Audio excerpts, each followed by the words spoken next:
In today's video, I'm going to teach you how to add team members, change their roles, or transfer ownership in Stripe.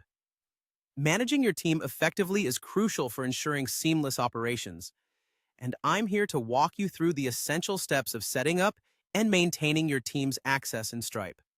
Let's dive right in to get you started on this straightforward process. First, you need to access your Stripe dashboard. Once you're there, you'll want to locate the Settings option, which is typically found on the lower left side of your screen. Click on that, and then select Team and Security.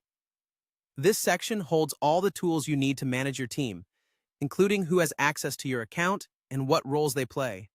It's essential to ensure you start here because this is where you'll manage all aspects regarding team members. Now that you're in the right section, it's time to add a new team member. You'll see an option labeled Add Member. Click on this, and you'll be prompted to enter the new team member's email address, as well as assigning a role to them. Roles are important because they define what actions the new member can take within the Stripe dashboard. Be mindful of the level of access you're granting.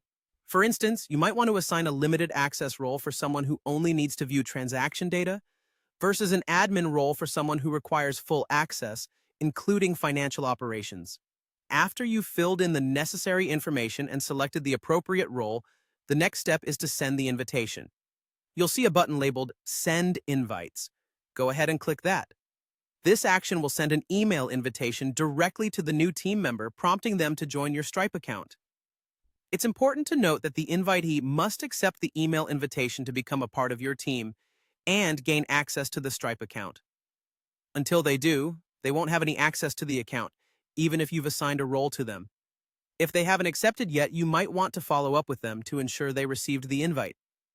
If you need to change a team member's role or even transfer ownership to another member, you will also do that in the Team and Security section.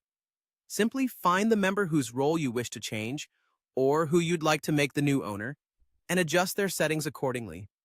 Remember that transferring ownership is a significant move, and it should be given careful consideration, ensuring trust and responsibility are placed in capable hands. That's all there is to it. Following these steps will help you manage your team effectively in Stripe, ensuring everyone has the right access and responsibilities to help your business thrive. Thanks for watching, and feel free to check out other tutorials for managing your business more efficiently.